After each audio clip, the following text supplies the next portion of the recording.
Hello students, welcome to our academy. দেখো, আজকে খুব একটা সুন্দর অঙ্ক নিয়ে আমরা সলভ করব। এই অঙ্কটা রেলের আরআরবি গ্রুপ ডিতে 2022 সালে এসেছিল।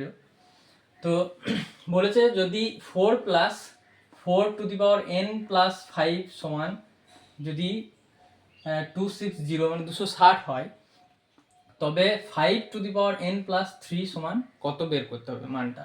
চারটা অপশন দেওয়া আছে: 25, 36, 49, 16।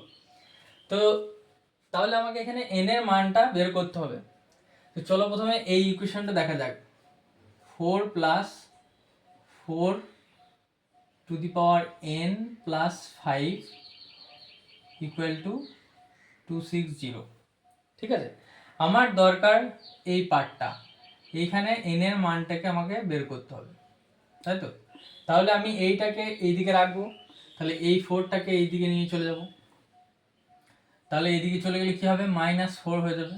মানে এটা কত দাঁড়াবে? 4n+5 সমান হচ্ছে, এটা বিয়োগ করলে দাঁড়াবে 256। ঠিক, এবার আমাকে n এর মান বের করতে গেলে আমাকে কি করতে হবে? এইখানে বেস দুটোকে এক করতে হবে। তাহলে এইখানে বেসে আছে 4, তাহলে 256কে ফ্যাক্টরাইজেশন করে, মানে উৎপাদকে বিশ্লেষণ করে আমাকে কোনো রকমের 4-এ আনতে হবে। তো চলো 256কে আমরা যদি ফ্যাক্টরাইজেশন করি, দেখো 256, তো যেহেতু আমি 4-এর ফ্যাক্টরাইজেশন আনবো, তাহলে ডাইরেক্ট আমি 4 দিয়ে করবো। ঠিক আছে, তো সেই জন্যে 4 বার দিলাম। তো এটা হলো 4 424, 4 64, আবার 4 বার দাও, 4 16 64, আবার 4 বার গেল, 4 4 16, আবার দিতেও পারো নাও দিতে পারো, 4 1 4।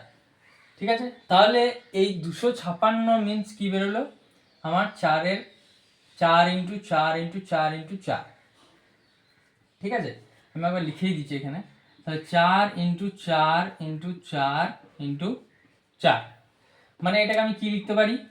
4-এর পাওয়ারে 4 to the power 1 2 3 4, 4 to the পাওয়ার 4, এরকম লিখতে পারি।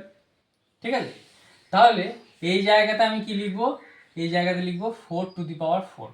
তাহলে আমার ইকুয়েশনটা কি দাঁড়াবে? 4 টু দি পাওয়ার n+5 সমান হচ্ছে 4 টু দি পাওয়ার 4। 256 মানেই এটা, তাহলে আমি এটা লিখতে পারি। এবার দেখো কেন এটা করলাম। যেহেতু আমার এদিকে তাহলে বেস সেম হয়ে গেছে, আর আমাকে এখানে এই দুটো ইকুয়াল বলেছে, সমান বেরোচ্ছে, তার মানে আমি কি বলতে পারবো? এই পাওয়ার দুটো তাহলে সেম টু সেম। কারণ 4 টু দি পাওয়ার 4 এর মান যা বেরোবে, এই 4 টু দি পাওয়ার n+5 এর মানও তাই বেরোতে হবে, তবেই তো এই দুটো ইকুয়াল।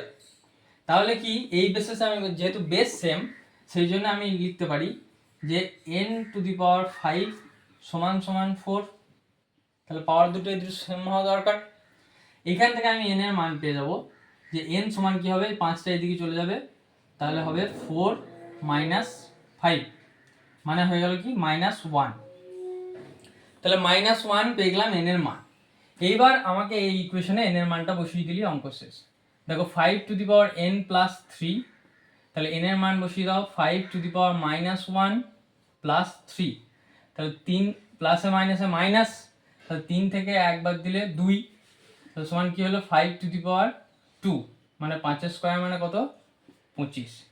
তাহলে 25 হয়ে গেল এটার কারেক্ট অ্যান্সার। তাহলে অপশন এ হচ্ছে কারেক্ট অ্যান্সার। আশা করি সবাই বুঝতে পারলে। যদি কেউ না বুঝে থাকো কমেন্ট করতে পারো। ভিডিওটা ভালো লাগলে একটু লাইক শেয়ার সাবস্ক্রাইব করে দেবে। Thank you.